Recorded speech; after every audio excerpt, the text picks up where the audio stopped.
آپ حضرات اکتائیے گا نہیں، کچھ دیر لگ سکتا ہے روح پر، کوئی بات نہیں، عشق اپنی منوا کے رہتا ہے، اور عاشق کے آگے دنیا تھک کر گھٹنوں بیٹھ گئی، لیکن روٹھے ہوئے عاشق کو منا نہ سکی صاحب، کیونکہ یہ کسی کی پرواہ نہیں کرتا۔ اس کے آنکھوں میں جو خمار ہوتا ہے، بس وہ گنبد خضرا کی طرف ٹکٹکی باندھے دیکھ رہا ہوتا ہے، اور ایک جھلک عاملہ کے لال کے پانے کا مشتاق ہوتا ہے۔ عشق نے اس دنیا میں وہ انقلاب برپا کیا، دنیا کی تاریخیں تبدیل کر دی گئی۔ عرب کے عاشقوں کی جماعت کی جب تاریخ لکھی گئی تو ایک نیا باب تھا، نیا ورق تھا، اور دنیا آج بھی اس ورق کو پڑھنے میں حیران ہے کہ اتنی تیزی کے ساتھ آخر سفر کیسے ہو سکتا ہے۔ تو یہ پتہ لگاتے لگاتے اس نہج پر پہنچے کہ یہ سفر دولت و ثروت اور مچھلیوں کی طاقت و قوت کی بنیاد پر، اسلحے حرب و ضرب کے بھروسے پر، بلبوتے پر یہ سفر طے نہیں ہوا۔ اگر اتنی تیزی کے ساتھ سفر کیا گیا ہے تو صرف عشق کی کشتی میں عاشق سوار ہو کر گزرتے چلے گئے، اور دریا میں بھی گھوڑے ڈال دیے، ٹاپوں تک کو بھی دریا کا پانی نہ لگا۔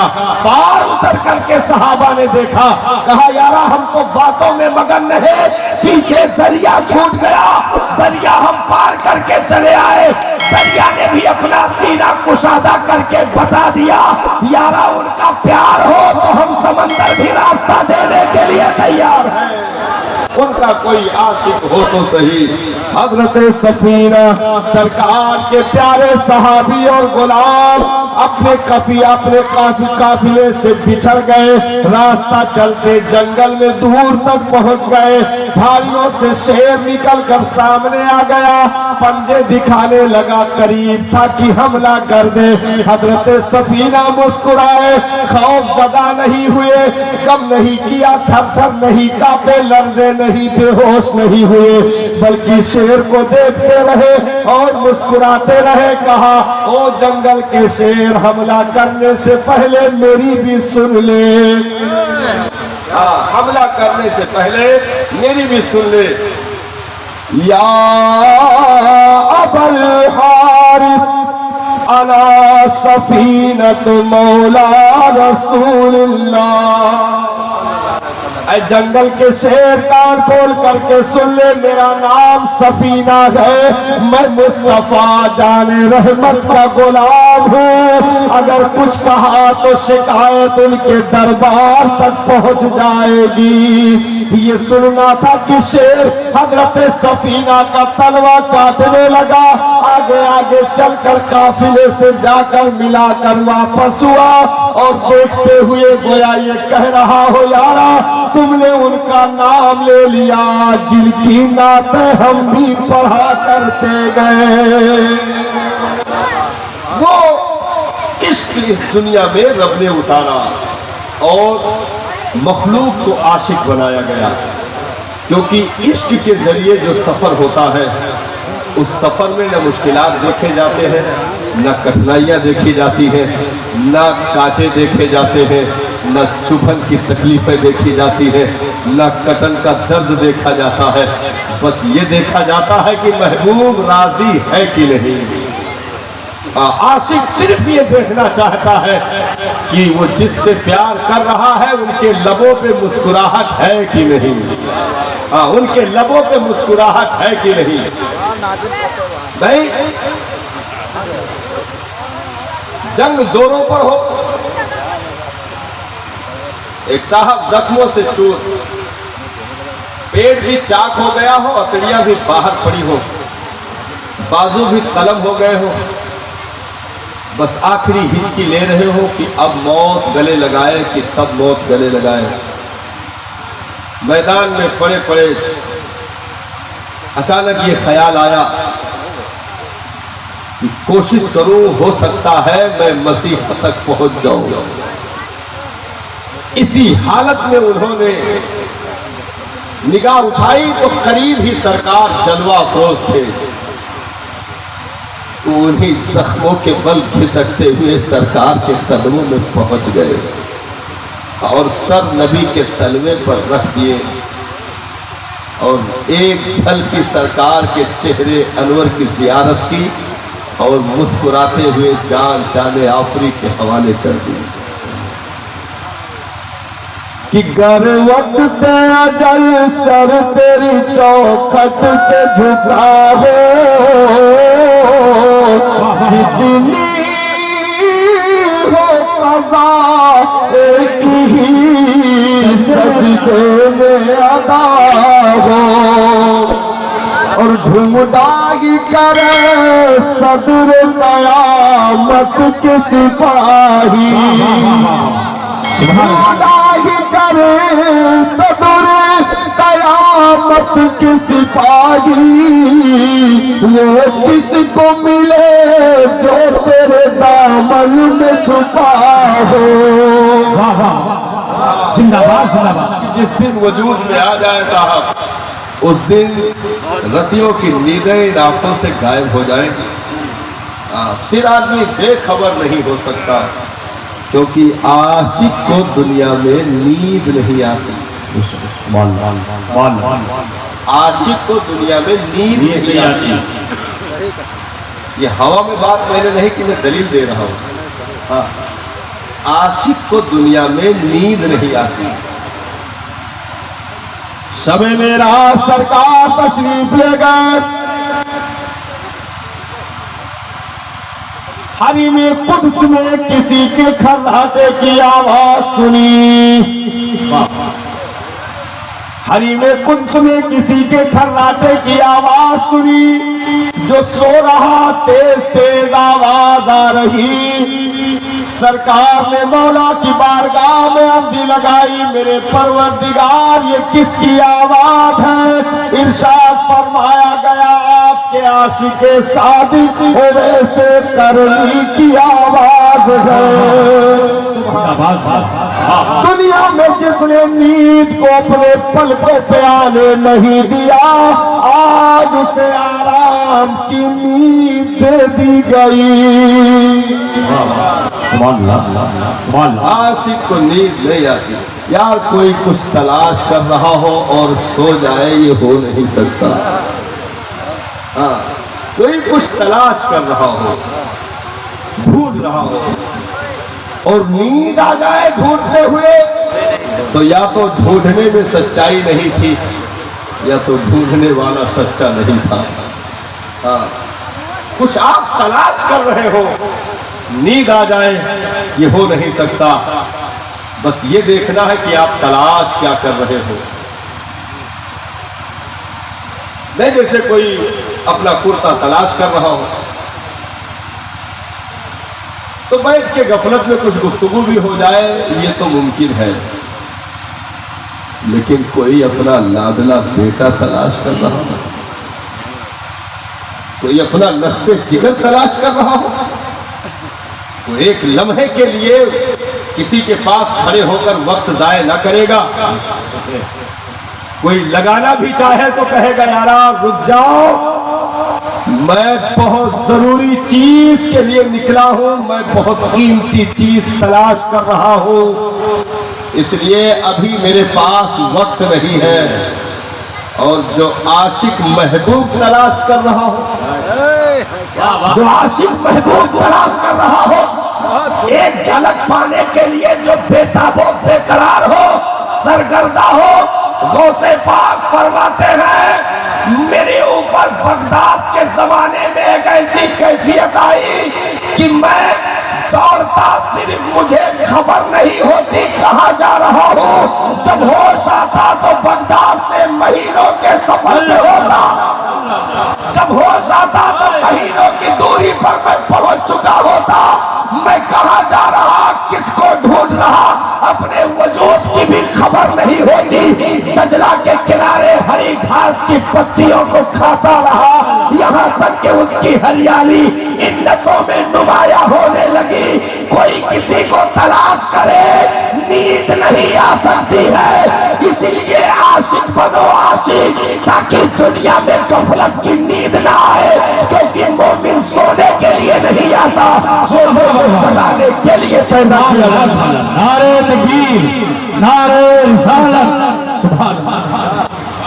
سوکوں کو جگانے کے لیے پیدا کیا جاتا صاحب. اسی لیے صحت کی علامت کم کھانا کم سونا بتا دیا گیا, اور جو عاشق ہو اس کے لیے پھر کیا کہنا, اس کے لیے رخصت کتنا قیمتی ہوگا. اس لیے عاشقوں نے دنیا کو حیران کر کے رکھ دیا. پورے مکہ کے لوگ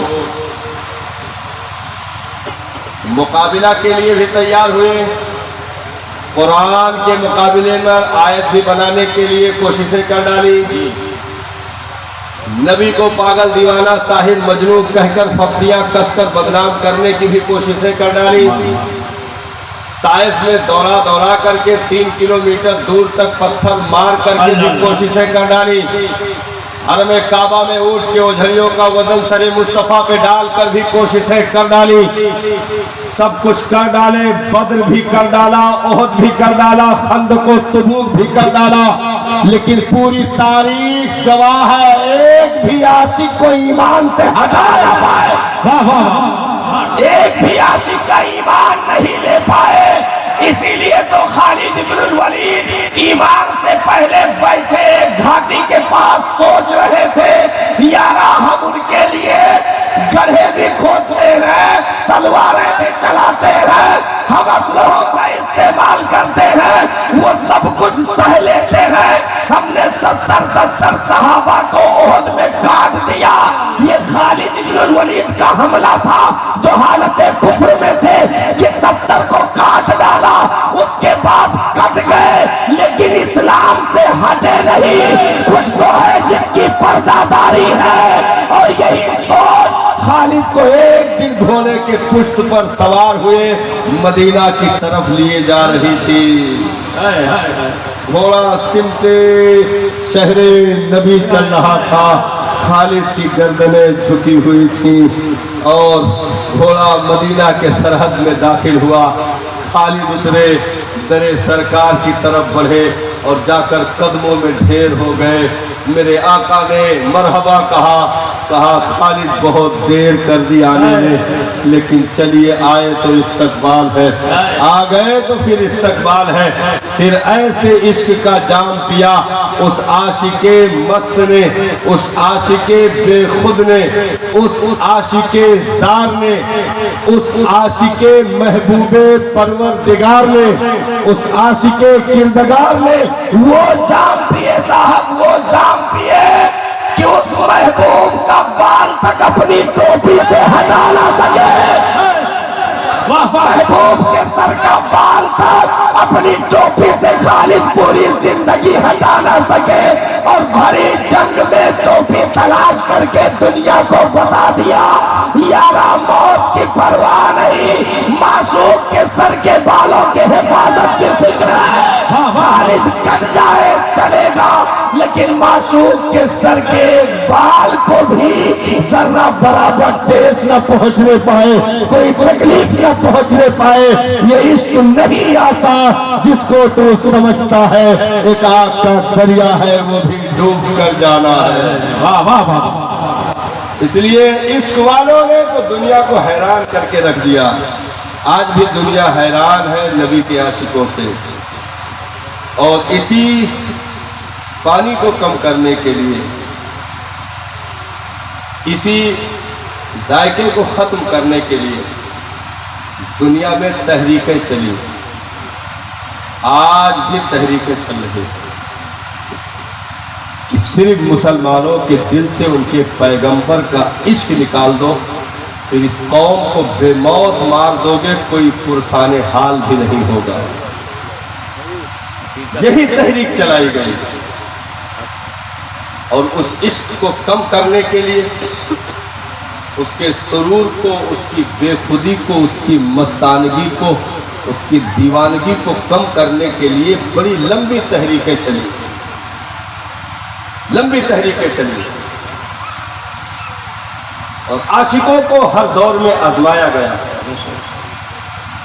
کہ دیکھیں ان کا معاملہ کیسا ہے۔ علامہ سید کفایت علی کافی، علامہ فضل حق خیر آبادی، مفتی صدر الدین آزردہ، مفتی عنایت احمد کاکوروی، یہ وہ لوگ ہیں جنہوں نے ہندوستان میں اعلیٰ حضرت سے پہلے لوگوں کو عشق کا جام دیا تھا۔ واہ واہ واہ، عشق کا جام دیا تھا۔ انگریزوں کی پوری تحریک یہ تھی کہ عشق صرف ختم کر دیا جائے، پوری تحریک کا مقصد یہی تھا، کیونکہ انہوں نے بہت قریب سے دیکھا کہ تعداد زیرو پر ہے، اسلحے زیرو پر ہے، سواریاں زیرو پر ہے، بدن پہ کوئی مہنگے کپڑے بھی میسر نہیں ہیں، اس کے باوجود یہ روما کو بھی کچل ڈالے، قیصر کو بھی کچل ڈالے، کسرا کو بھی رون ڈالا، مدائن کو بھی فتح کر دیا، بیت المقدس پر بھی فتح کا جھنڈا گاڑ دیا۔ وجہ کیا وجہ ہے صاحب؟ سارا نچوڑ جو نکلا وہ تھا کہ ان کے کلیجوں میں ان کے نبی کا عشق ہے، پیار ہے، اسی کو نکال دیا جائے۔ تو انہیں نشانہ بنایا گیا جنہیں یہ جام مل چکا تھا، پہلے انہیں نشانہ بنایا گیا تاکہ یہ ختم کیے جائے تو ان کی تحریک بھی ختم ہو جائے گی، تحریک بھی ختم ہو جائے گی، اور ان کا سارا مشن ستیاناش ہو جائے گا، سب مٹ جائے گا۔ اور اس کے لیے داڑھی ٹوپی کا بھی یوز کیا گیا۔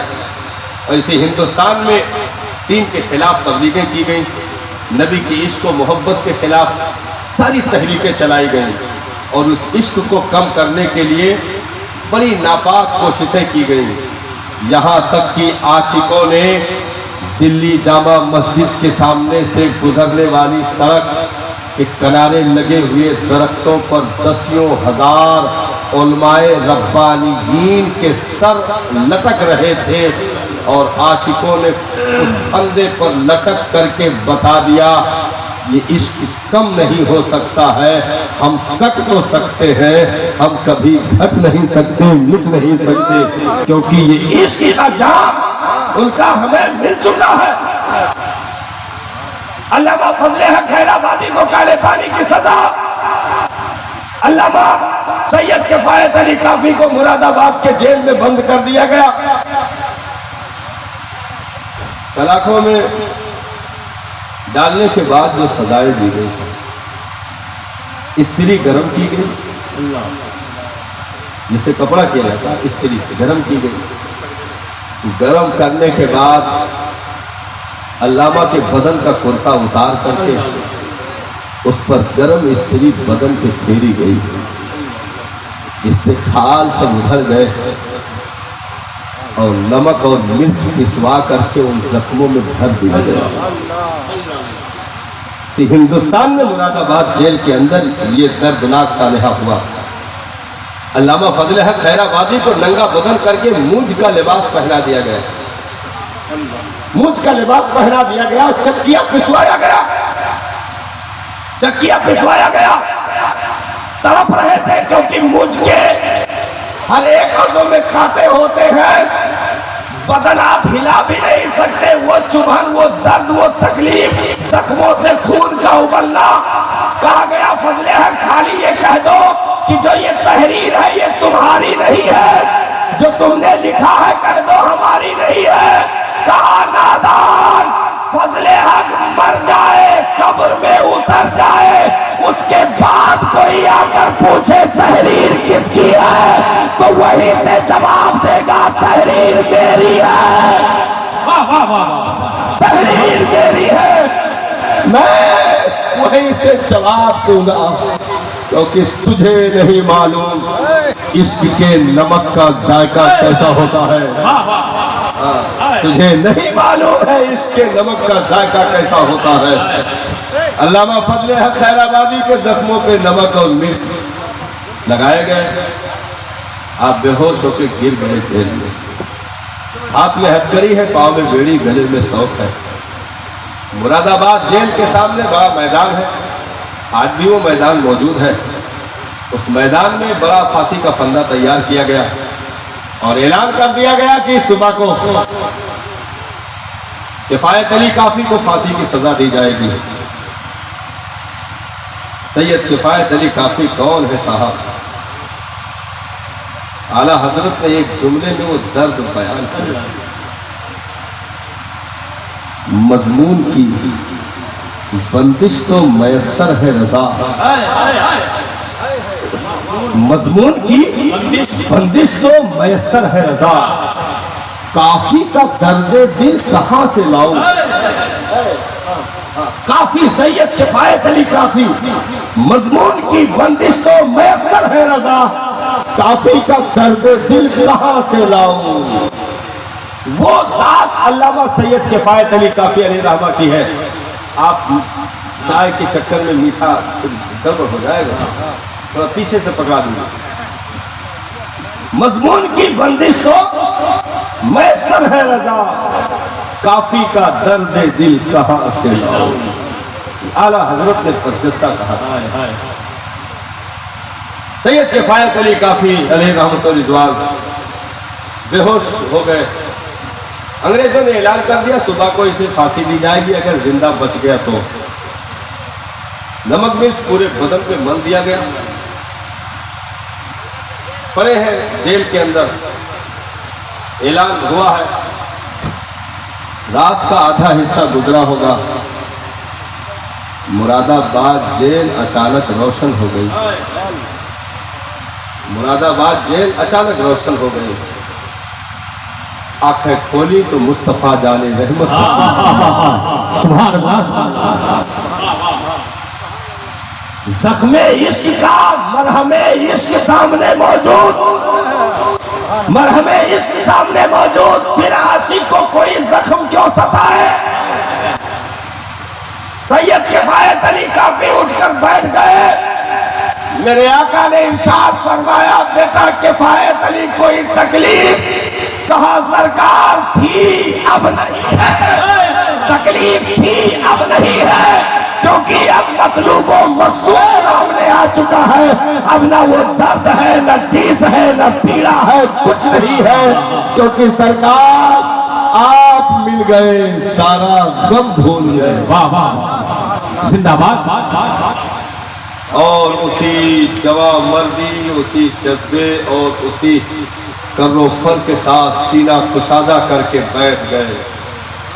میرے سرکار تشریف لے گئے، سید کفایت علی کافی بیٹھے ہوئے اسی مخمور نگاہوں کے ساتھ جھوم رہے، کیونکہ صاحب ایک ہلکی سی جھلک جسے مل جائے وہ مرتے دم تک اس کا ذائقہ بھول نہیں سکتا ہے، اس کا ذائقہ بھول نہیں سکتا۔ اسی مستی میں تھے، صبح ہو گئی، انگریزوں نے جیل کا دروازہ کھولا۔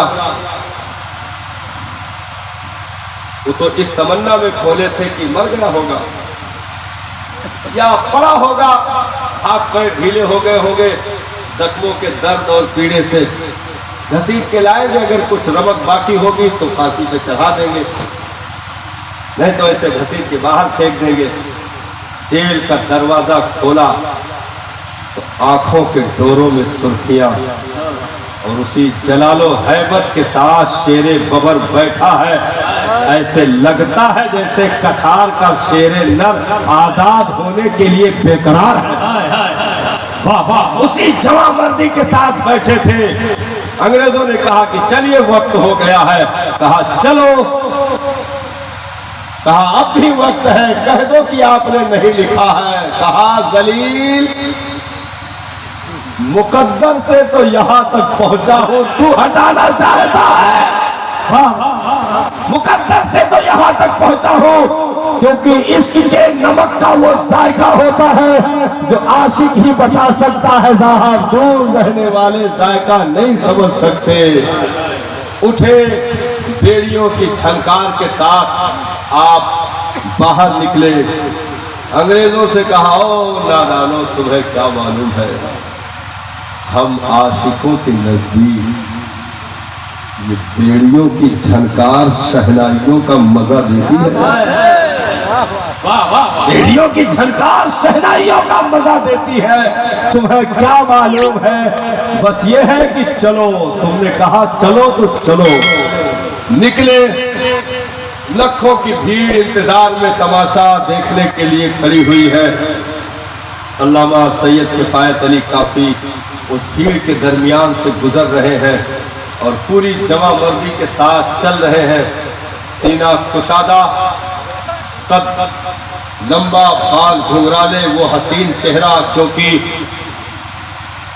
ان ہاتھوں کے بدن کے نسوں میں خون کسی اور کا نہیں، مصطفیٰ جان رحمت کا دور رہا۔ اور چلتے ہوئے آپ نے تازہ بر وقت کلام کہا تھا مراد آباد جیل کے سامنے میدان میں، چلتے ہوئے اس بھیڑ کو دیکھتے ہوئے اور انگریزوں کو دیکھتے ہوئے آپ نے ایک تازہ کلام کہا تھا۔ اس کا میں کچھ شعر آپ کو سناؤں؟ کوئی گل باقی رہے گا نہ چمن رہ جائے گا، کوئی گل باقی رہے گا نہ چمن رہ جائے گا، پر رسول اللہ کا دین حسن رہ جائے گا، پر رسول اللہ کا دین حسن رہ جائے گا، کہ ہم